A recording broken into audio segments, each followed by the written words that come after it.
What we had heard is that what the Trump administration was thinking about is doing what we call an outside-in strategy. That's getting the Arab Gulf countries that President Trump just spoke to, less than 24 hours ago, on board with some sort of big idea, and then folding that back into this process. Are they still doing that? It's really hard to tell. When I talk to White House officials, and I have talked to White House officials about this as recently as a week ago, there is no real set plan or strategy. They're talking about this, they're talking about that. They're going to see what shakes out, and they're going to see where to go. The other thing that they can do is they can give Israel extra assurances. So when you talk about sort of the security-to-security relationship, if the Israelis are worried that the Palestinians are going to get too many concessions up front, which they are worried about, there are things that you can give the Israelis on the security side in terms of things they want, in terms of weapons, right, in terms of security support, in terms of money, sugar that can make the medicine go down.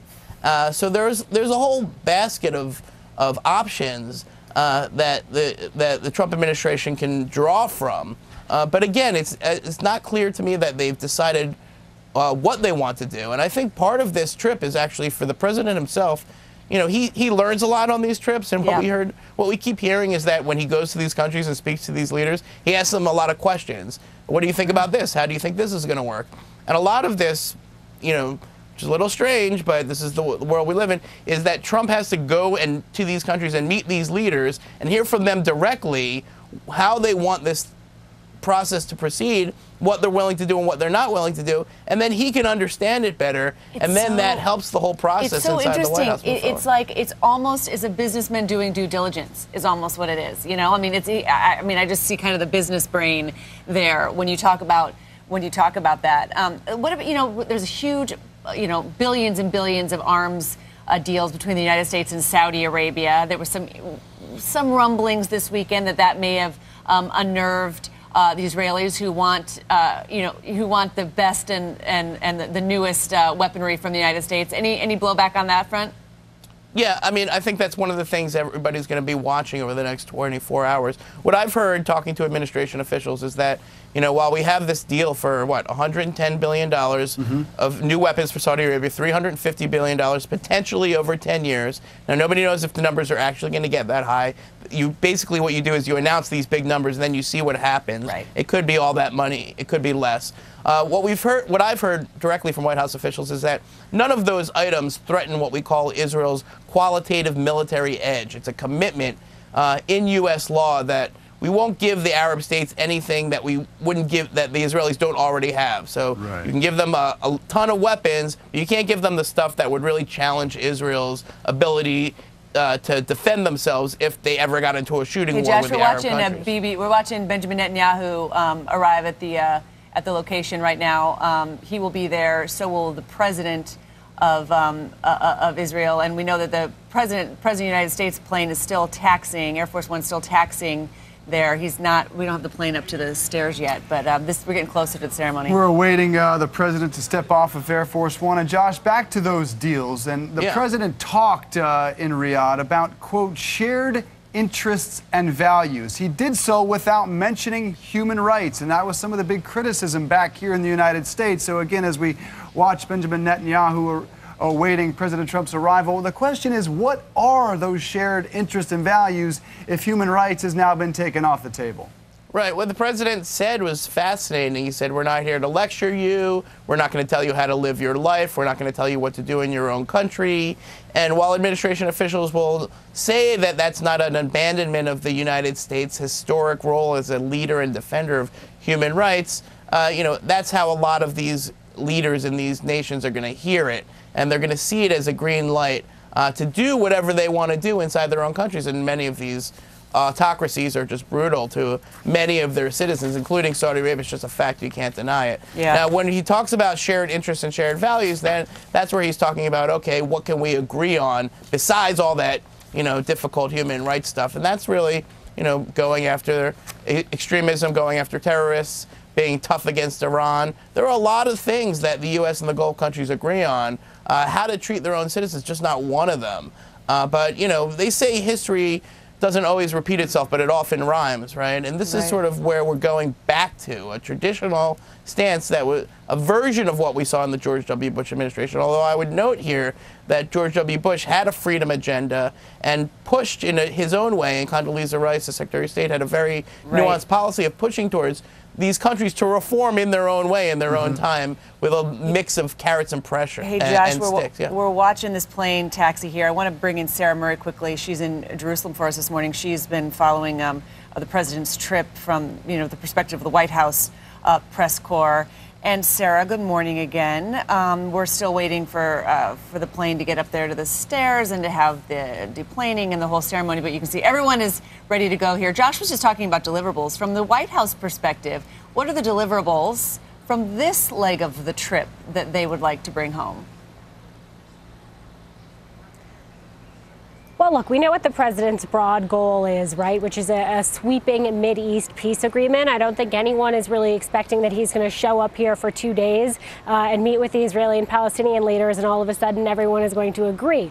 I think we saw Israel make some moves today. They're basically both Israeli Prime Minister Benjamin Netanyahu and President Abbas of the Palestinian Authority have sent signals that they're willing to at least be open to coming to the negotiating table. That might be the best the president can hope for in terms of deliverables, and also some good photo ops along the way, the ability to meet with them privately to sort of get an idea of what he feels like it will take to actually strike a Mideast peace agreement. So it will be very interesting to see what President Trump says about this publicly today, not just on the peace agreement, though, but also what, if anything, he says about the potential for moving the embassy. Remember, as a candidate, he said he would immediately try to move the embassy from Tel Aviv to Jerusalem. He's backed off of that now, and his advisors are indicating he's not going to do that immediately. So it'll be interesting to see if he discusses this at all publicly during this visit. And Sarah, you talk about some of the photo ops after some massive missteps this past week, in particular on optics, with the Russian foreign minister and the Russian ambassador in the Oval Office, with their media inside the meeting, ours not. What image do you think the president wants to be beamed around the world as he visits those holy sites in Israel? Well, you have to remember sort of the broad structure of this trip, which is, as far as the White House is concerned, not just about the deliverables, but also paying homage to these major world religions. So we saw him come from Saudi Arabia, where, let's be honest, a big part of that goal was for the president to try to send the notion that he is not anti-Muslim. So today he will visit the Western Wall. That's a historic first for an American president. He'll pay homage at one of the holiest sites for those of the Jewish faith to pray. He'll also visit the Church of the Holy Spectre, which is one of the holiest sites for Christians. So you sort of have this religious undercurrent that'll tie these things together. And I think it is also telling that he is going to meet with Bibi Netanyahu. He is going to meet with President Abbas. There was discussion about trying to get them all in the same room. If that happens, I think that the president will tout that as a big victory. But as of right now, there's no indication that meeting will come to fruition. And this is the second leg of this historic trip. And it's also historic in a way, Sarah, because this was a flight from Riyadh, Saudi Arabia, to Tel Aviv. Wow, I mean, it's just these two countries, the president tying them together this way with this trip, the first and second leg of this trip, Sarah. It is. Normally you would make a stop in between. That's what we've seen past presidents do, because there is no diplomatic relationship between Tel Aviv and between Saudi Arabia. So it is another first that he was able to fly directly here. And I think you're beginning to see the ceremony here at Ben Gurion Airport, a warm welcome. You know that the Israelis were certainly keeping an eye on what Saudi Arabia was doing. They had a very elaborate ceremony to welcome President Trump. And my colleague Oren Lieberman had some excellent reporting yesterday about how Benjamin Netanyahu essentially required all of his ministers to now appear at the airport for this ceremony, even though they won't necessarily have an opportunity to shake President Trump's hand, even though I can tell you it is very warm here already midday. And these folks have now been sitting at this airport outside in the sun for hours waiting for the arrival of the American president. Sarah, sit tight with us while we're waiting for him to deplane. You can see the plane taxiing down the runway here right now.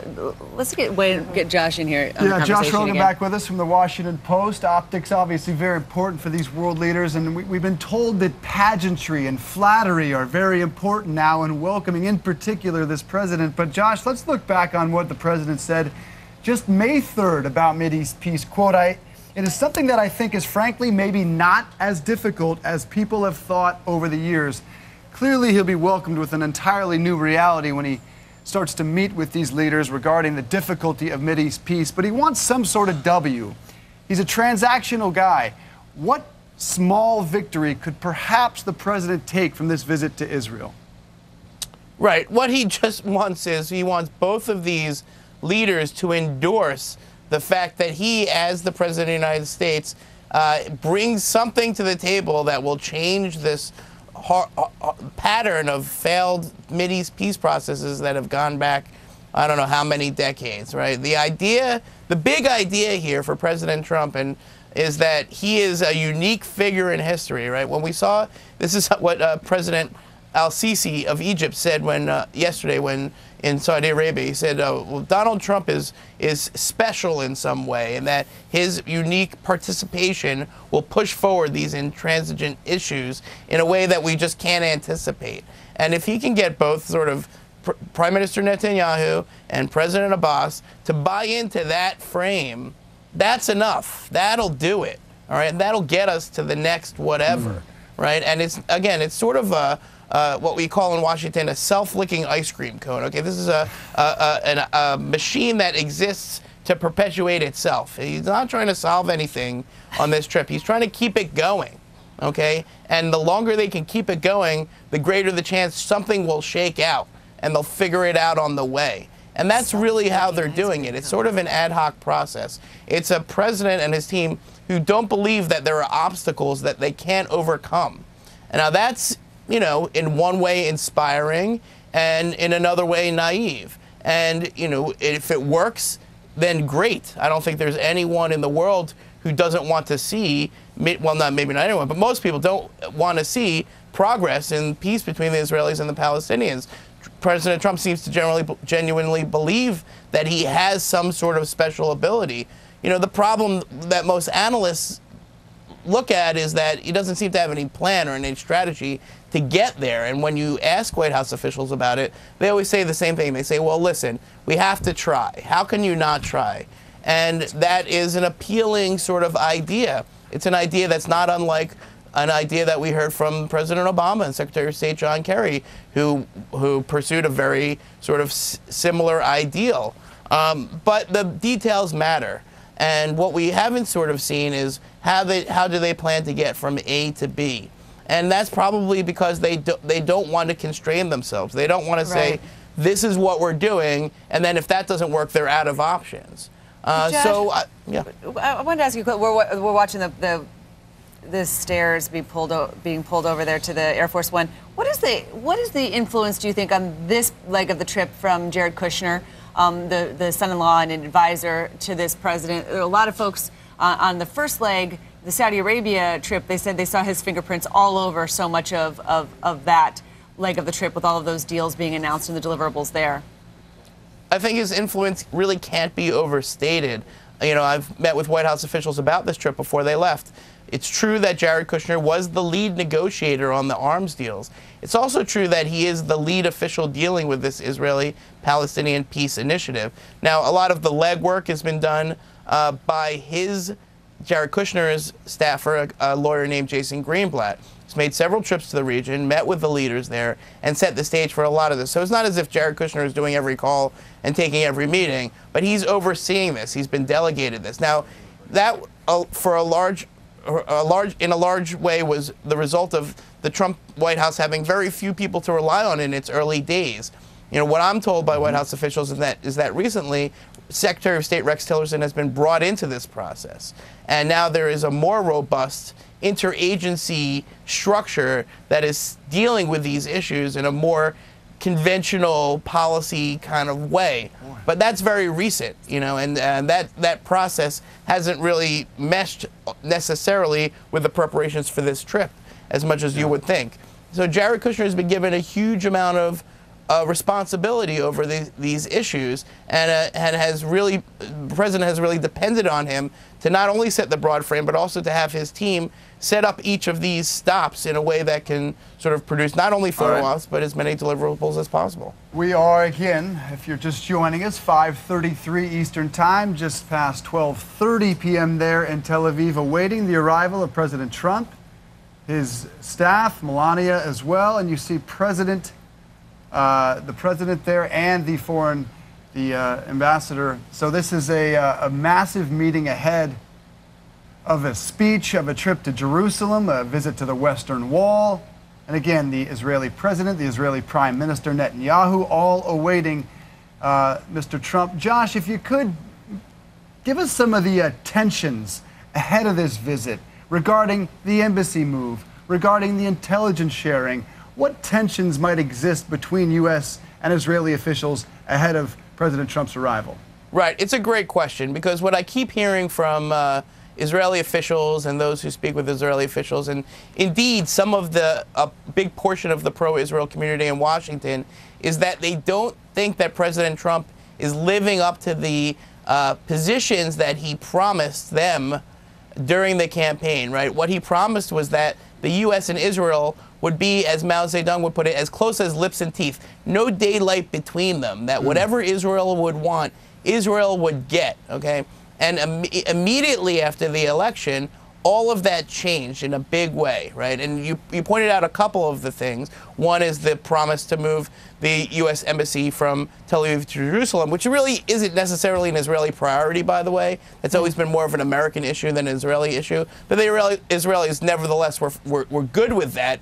But then that changed. But the broader issue here is that the Israelis don't want to be pushed into a peace process that they don't believe has a chance of succeeding, and that will ultimately result in the United States putting pressure on them throughout the length of that peace process. That's what happens, right? Once you get on the road to one of these things, both sides are pressured to make concessions. Now, for President Abbas and the Palestinians, that's a whole different calculation. President Abbas is bolstered internally by his presence in these sort of international fora, by his elevation to standing alongside the Israeli Prime Minister. That's good for Abbas. That makes him stronger, arguably, internally. For Bibi Netanyahu, it's exactly the opposite calculation, right? His base, the people who are in his cabinet, and also the people who are putting pressure on him from his right flank, they don't want him to do any of this stuff, okay? And every moment that he spends making a concession is a moment that he's vulnerable to them.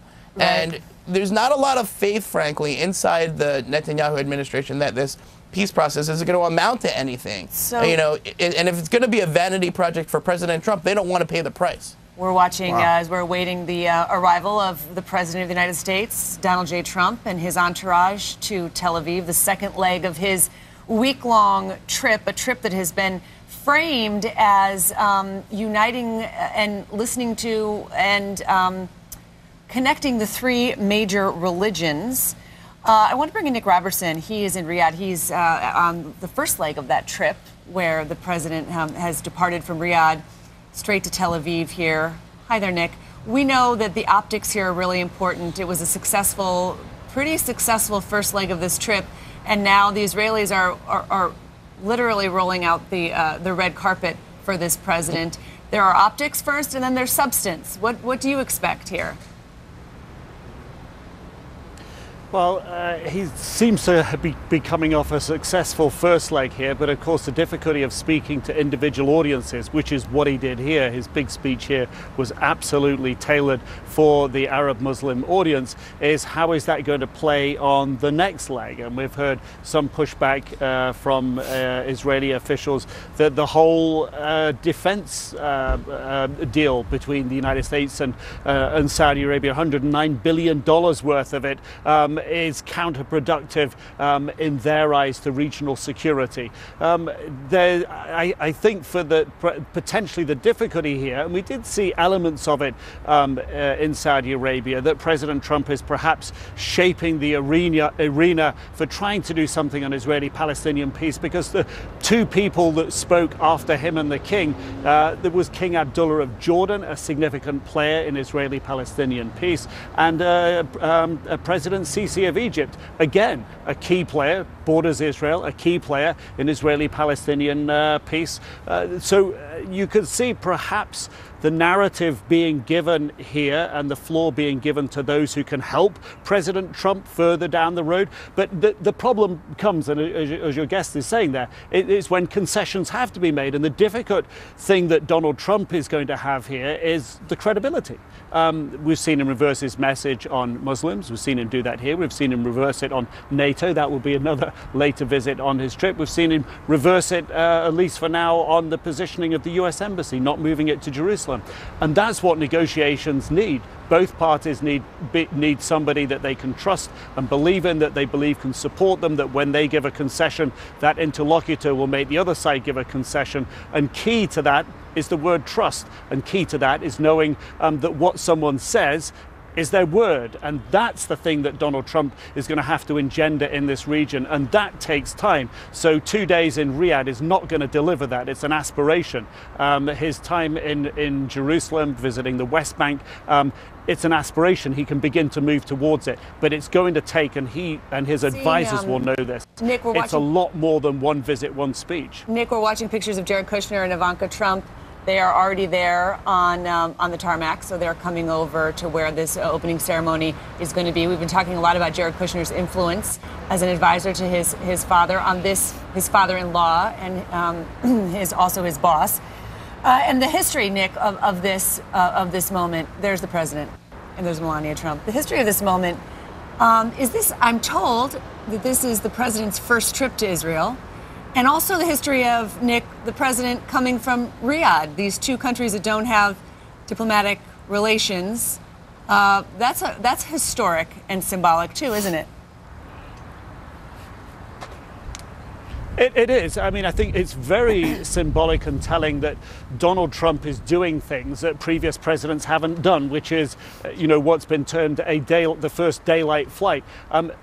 Diplomats in the region, US diplomats in the past, occasionally have flown, small private charter jets, but when they've been working on peace initiatives between Israel and Saudi Arabia. That goes below the radar. No one knows about it. It's never talked about. This is a big deal.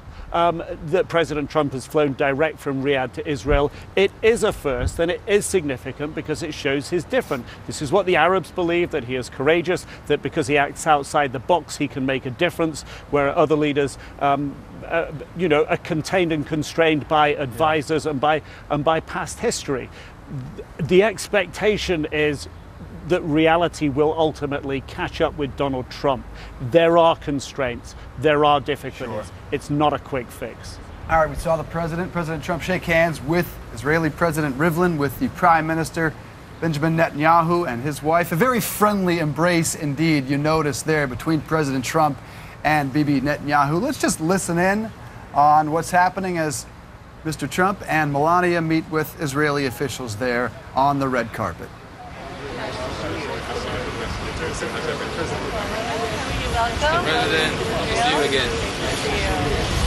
Comes the president. Thank you.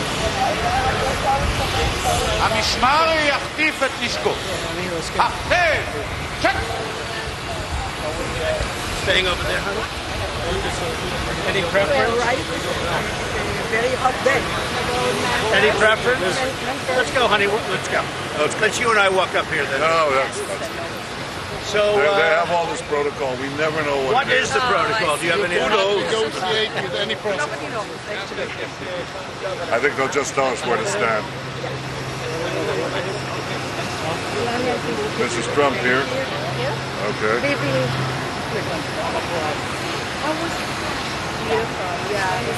המשמר ידגל את נשקו. כן? צ'ק!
המשמר יכתיב את נשקו. The arrival ceremony for the president.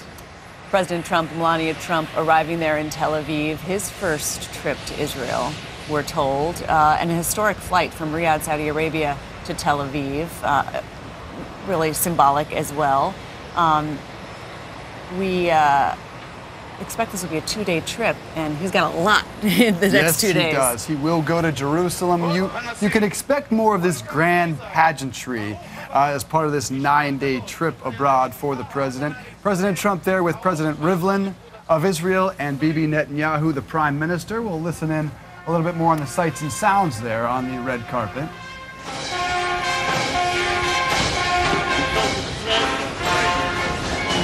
No way to negotiate with Mr. President. It's impossible.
שמר יציג את נשקו. זה צ'ק. שמר יעבור לנוח. עוד נוח.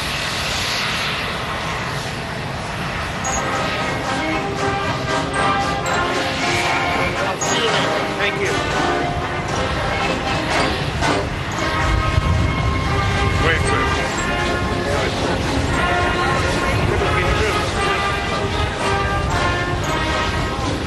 Beautiful. Those guys are our pilots, our sailors.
נא לשבת. Please be seated.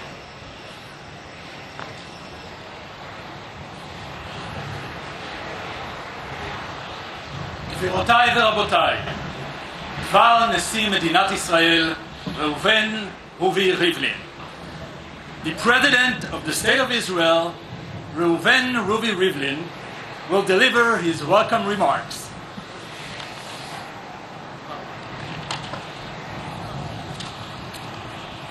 Mr. President and the First Lady, Mr.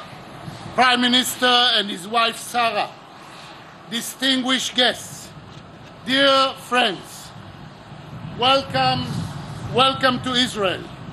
It is a great pleasure to have you here. Your visit is a symbol of the unbreakable bond between Israel and America. You are the president of Israel's greatest, most important ally. You are a true friend of Israel and of the Jewish people. Mr. President, the world needs a strong United States. The Middle East needs a strong United States. Israel needs a strong United States. And may I say, the United States also needs a strong Israel. In the Middle East, an area that suffers from terrorism and madness, the partnership between the United States and Israel shines like a beacon of liberty and progress. The bond between us is bond between states, but also between people. We share common values as we share the hope for peace.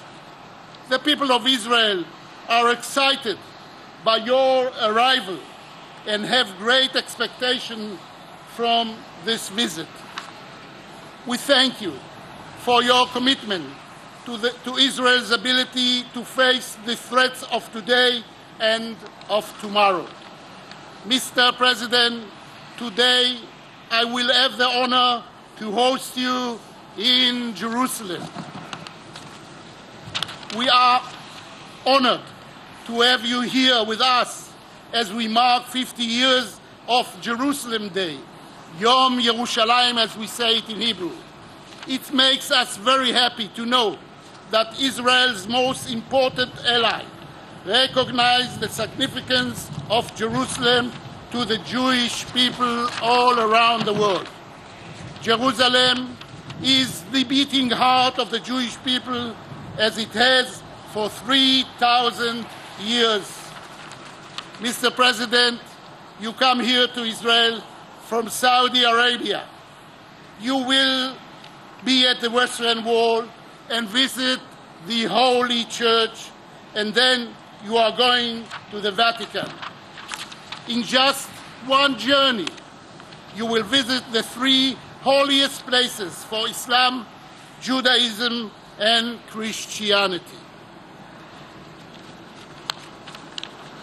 We each have different beliefs, but we all worship the same God. We can work together towards a better future. We shall continue to do so together, Mr. President. Bruchim habaim leIsrael. Welcome to Israel. God bless you. God bless you, Mr. President. God bless you, First Lady. God bless America. God bless Israel.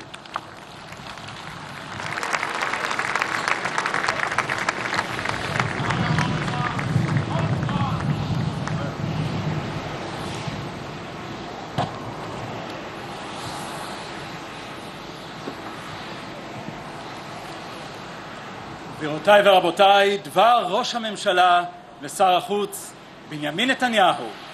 Ladies and gentlemen, the Prime Minister of the State of Israel and Minister of Foreign Affairs, Mr. Benjamin Netanyahu, will deliver his welcome remarks.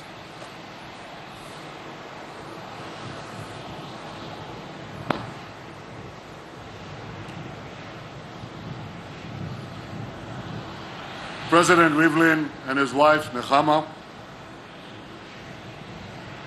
President Trump, Madam First Lady, Donald, Melania, welcome, a very warm welcome to Israel.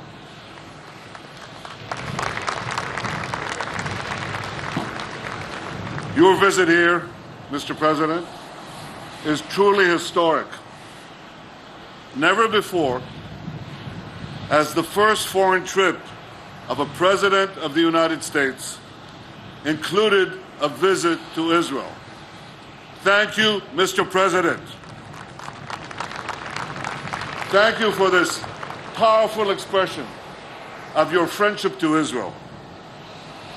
Mr. President, yesterday in Saudi Arabia, you delivered a forceful speech of clarity and conviction.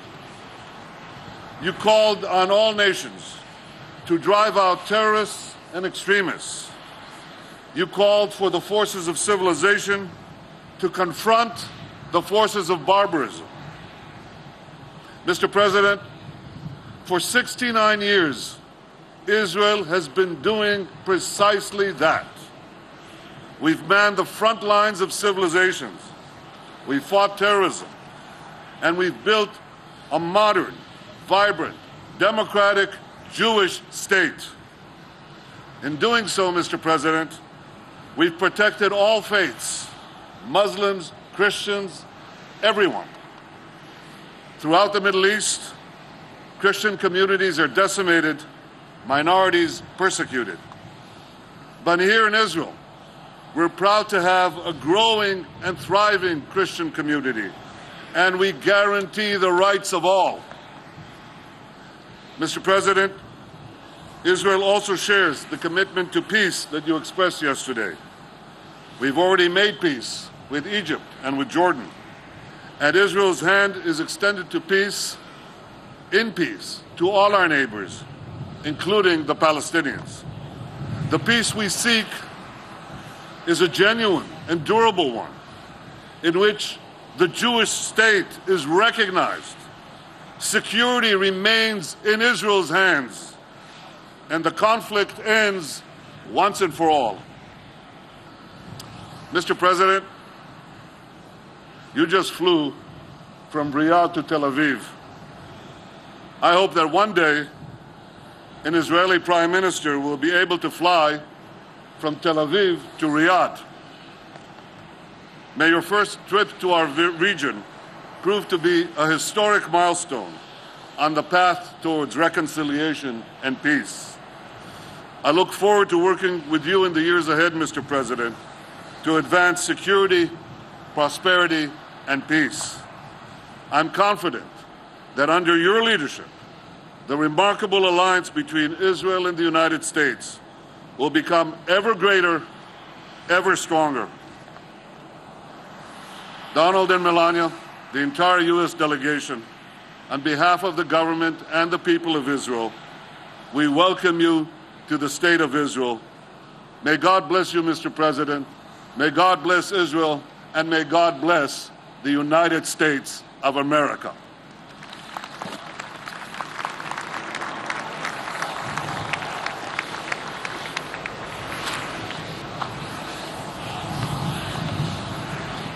גבירותיי ורבותיי, יש לי הכבוד להזמין את אורחנו המכובד, נשיא ארצות הברית, דונלד ג'יי טראמפ. Ladies and gentlemen, the Honorable Donald J. Trump, President of the United States of America.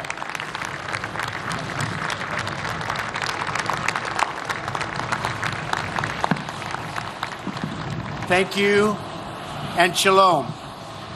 It is wonderful to be here in Israel.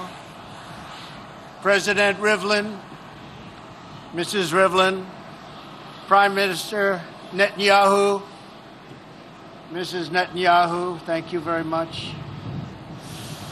I am deeply grateful for your invitation and very, very honored to be with you. On my first trip overseas as president, I have come to this sacred and ancient land to reaffirm the unbreakable bond between the United States and the State of Israel.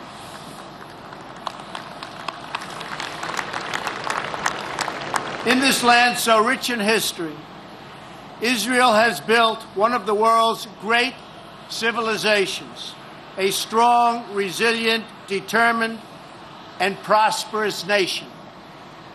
It is also a nation forged in the commitment that we will never allow the horrors and atrocities of the last century to be repeated. Now we must work together to build a future where the nations of the region are at peace and all of our children can grow and grow up strong and grow up free from terrorism and violence.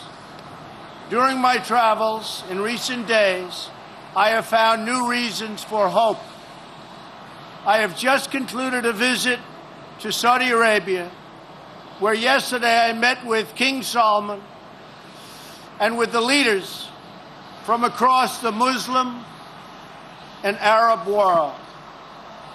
In that visit, we reached historic agreements to pursue greater and greater cooperation in the fight against terrorism and its evil ideology. My future travels will take me to visit Pope Francis at the Vatican and then our NATO and European allies. We have before us a rare opportunity to bring security and stability and peace to this region and to its people, defeating terrorism and creating a future of harmony, prosperity, and peace. But we can only get there working together. There is no other way. Mr. President, Mr. Prime Minister, I look forward to working closely with both of you during my stay. We love Israel. We respect Israel.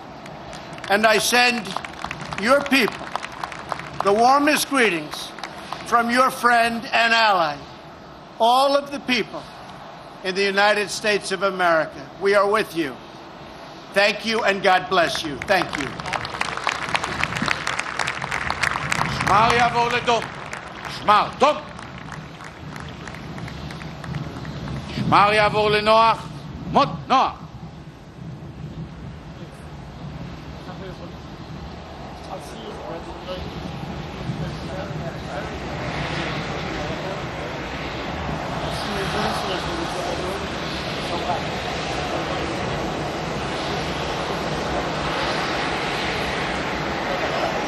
Okay, you are watching live pictures of President Trump in Israel. This is the second leg of his first overseas trip. He landed there less than an hour ago. He just spoke at a welcoming ceremony at Ben Gurion International Airport in Tel Aviv. You saw there that he was greeted by Israeli President Reuven Rivlin and Prime Minister Benjamin Netanyahu. So let's talk about it. We want to welcome our viewers in the United States and around the world. This is New Day. Chris is off. This morning, John Berman is here with me. Great to have you. Really a remarkable ceremony here as the president landed in Israel. He flew from Riyadh in Saudi Arabia. This is the first direct flight, we are told, ever for anyone flying from Saudi Arabia, Riyadh, of course, Saudi Arabia, the heart of the Muslim world, here to Tel Aviv, to Jerusalem, where the president will be going very shortly, the center of the Jewish faith as well as the Christian faith. The president will be going to Jerusalem in just a little bit. There's a lot of history that will be made in the next hour here after the president departs this airport. He'll be the first president to visit the Western Wall in Jerusalem, the first sitting president to visit the Church of the Holy Sepulchre in Jerusalem as well. And these are visits that are fraught in many ways, very, very complicated. So we will see how they will play out over the next several minutes. Again, the president greeting members of the U.S. delegation are there, as well as the Israeli delegation. There was some controversy about this because members of the Israeli cabinet, they did not want to attend this because they were not all going to get a chance to meet, to shake the hand of President Trump. But Benjamin Netanyahu said, no, you're going to be there. You're going to be part of this welcoming ceremony. And perhaps the concession was that they would get to shake the hand of the President of the United States. I mean, of course, that's not the only controversy. This is a trip with high expectations and tension. and controversy. So let's get reaction now. We want to bring in our panel. We have CNN White House correspondent Sarah Murray. She is in Jerusalem. Also joining us is CNN political analyst David Gregory, CNN global affairs analyst Aaron David Miller, and associate editor and columnist of Real Clear Politics, A.B. Stoddard. Great to have all of you. David Gregory, tell us what you see as you watch this historic visit.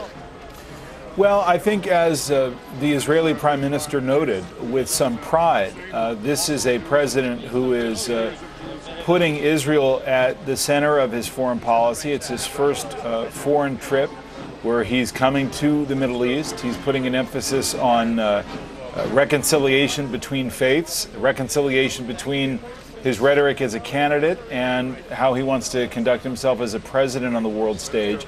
But coming to Israel sends an important message about two things. One, the relationship between the United States and Israel, what the president referred to as an unbreakable bond, but also an alignment of foreign policy vision. The president lining up with Sunni countries like Saudi Arabia yesterday and singling out Iran as an enemy, which is precisely the worldview that the Israeli Prime Minister has as well, an Israeli Prime Minister who railed against the Obama administration's emphasis on a nuclear deal with Iran. And while that has continued under President Trump, here, rhetorically, yesterday there was this emphasis on isolating Iran as the country responsible for spreading the fires of war throughout the Middle East. So I think there'll be kindred spirits. There'll be an attempt by the Israeli Prime Minister to begin some kind of a peace process.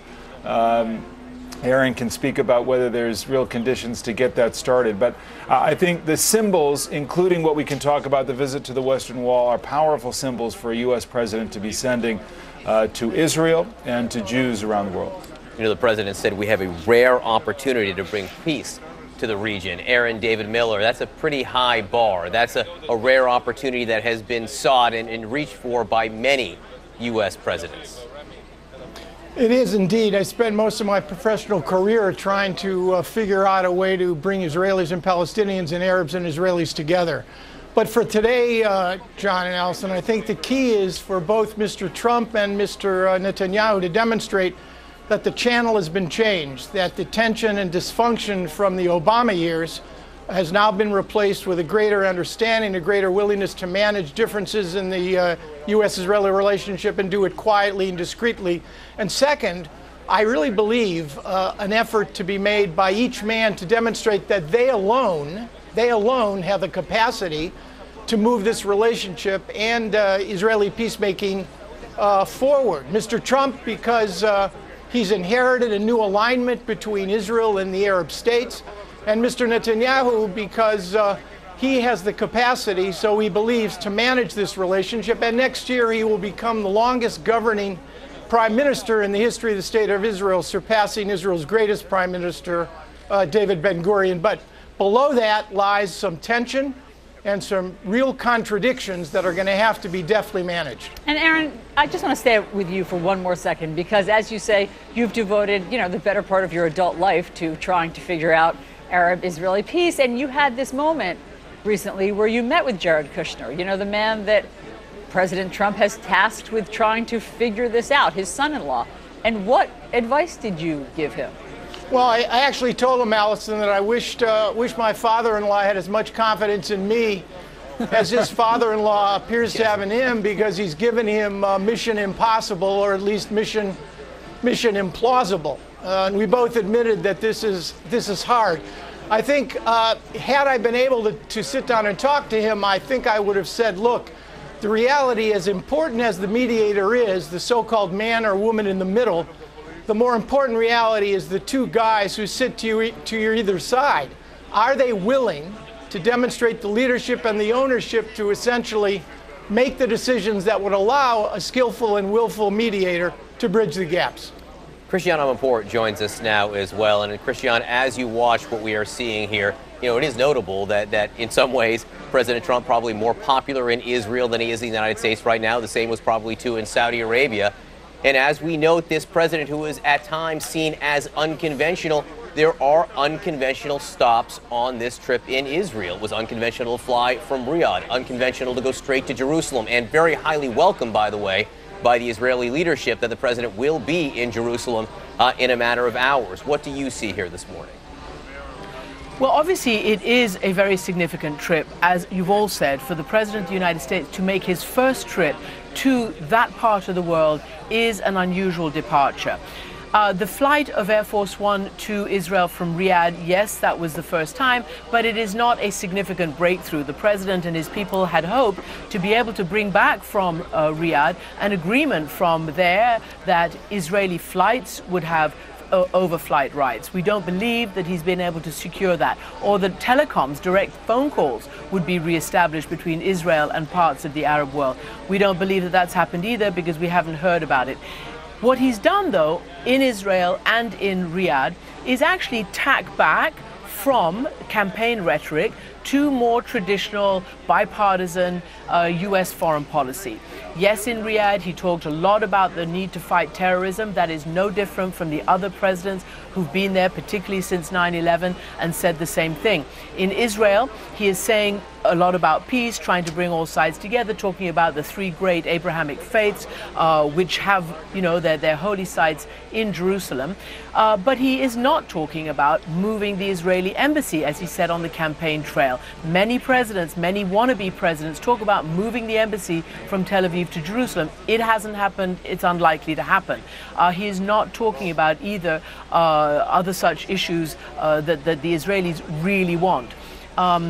Also, as you know, he's going to go and meet with Mahmoud Abbas, the leader of the Palestinian Authority, president of the Palestinian Authority. At the same time, there's been a lot of settlement building in the occupied West Bank since President Trump was elected. But this, again, a trip to Israel is a very traditional allied trip that a U.S. president will make. And of course, the success bar is very, very, let's say, low, because across the Arab world and in Israel, they just want anybody but Obama. So this also showing deep friendship by Trump to the Arab leaders and to Israel is something that they like a lot. Let's bring in our Sarah Murray, who is in Israel. Sarah, set the scene for us, if you would. Well, we are awaiting the president to arrive here in Israel. He's going to be arriving by helicopter, and he has a very busy day ahead of him. He's going to continue to have a meeting with President Rivlin, and then afterwards, as you guys were sort of previewing, he's going to visit a number of holy sites. He's going to visit the Church of the Holy Sepulchre, which is one of the holiest sites in Christianity, and as you guys mentioned, a historic visit to the Western Wall. The first time a sitting American president will visit the Western Wall, the holiest site for those of the Jewish faith to pray. And then we're going to sort of turn back to diplomatic meetings this afternoon. The president has made clear that his ultimate deal, his ultimate goal is Mideast peace. He'll be meeting with Benjamin Netanyahu, the prime minister, who he was just greeting there at the arrival ceremony. And then later on this evening, President Trump, his wife, the First Lady Melania Trump, as well as Benjamin Netanyahu and his wife will all dine together. Now, it is worth noting, as Christian pointed out, that there aren't necessarily high hopes in this trip that all of a sudden the president is going to arrive. He's going to be here for 2 days of meetings and have a major breakthrough on Mideast peace. So it'll be very interesting to see what he does say about these meetings and about this Mideast peace process publicly. A.B. Stoddard, this comes on the heels of all the reports in the United States over the last 8 or 9 days, reports that were damaging to this White House. One of them is that the president inside the Oval Office shared with the Russians very sensitive, some people called it classified information that had been provided to the United States by the Israeli intelligence services. Do you think that, A.B., follows the president into the meetings that he'll be having with the Israeli leaders today? Without a doubt. Secretary of State Rex Tillerson tried to describe to us the other day the lack of interest around the world and headlines back at home in the U.S. about the Russia investigation and the sort of controversies engulfing the Trump administration. But that's not true. World leaders are watching this very carefully. They have prepared these visits with President Trump to the very specifications of his schedule, his attention span, what he likes to eat.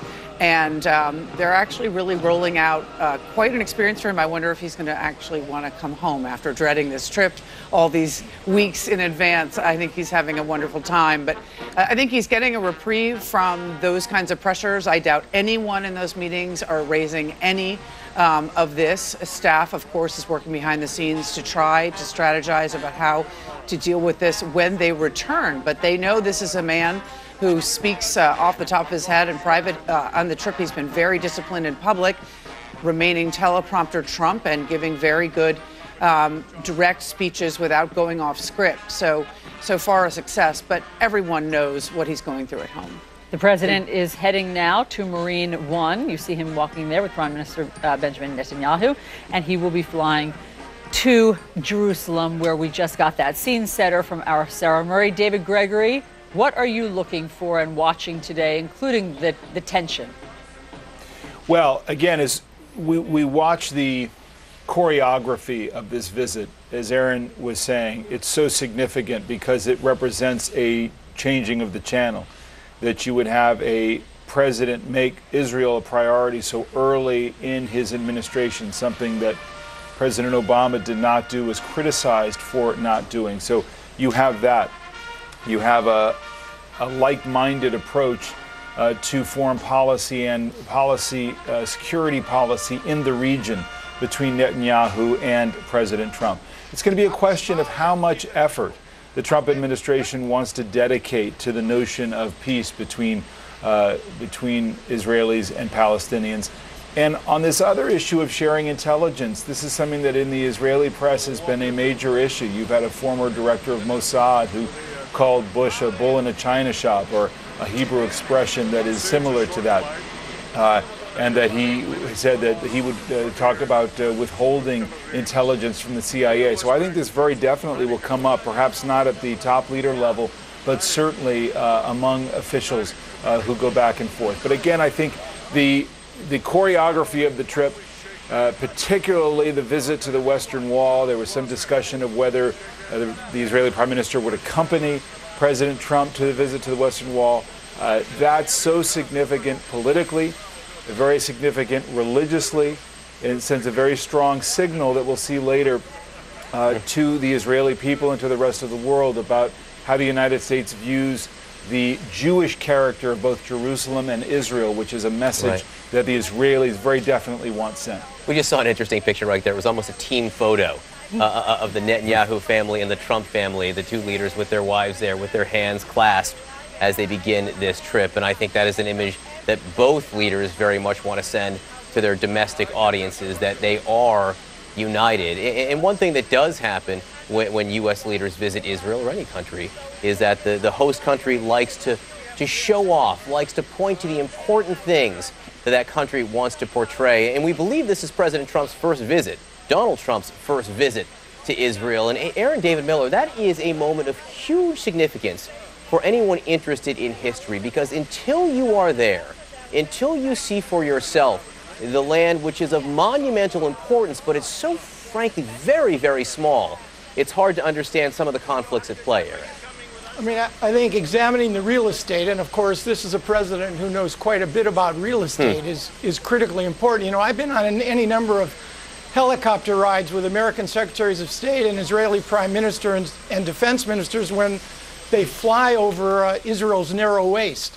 And I'm actually a little surprised. I think time is the biggest enemy here of the president's schedule, that some effort was not made by an Israeli prime minister who is fundamentally devoted and determined to demonstrate how small physically a country Israel is and how vulnerable that helicopter ride was not included. I only say one other thing, John, and that is no president in his right mind would dare schedule a first presidential trip to the Middle East, which is usually a place where American hopes and dreams come to die. And the fact is, it's a testament to what the president believed was a warm reception in both Riyadh and Israel and Jerusalem, that in effect President Trump felt comfortable enough to venture out into this region.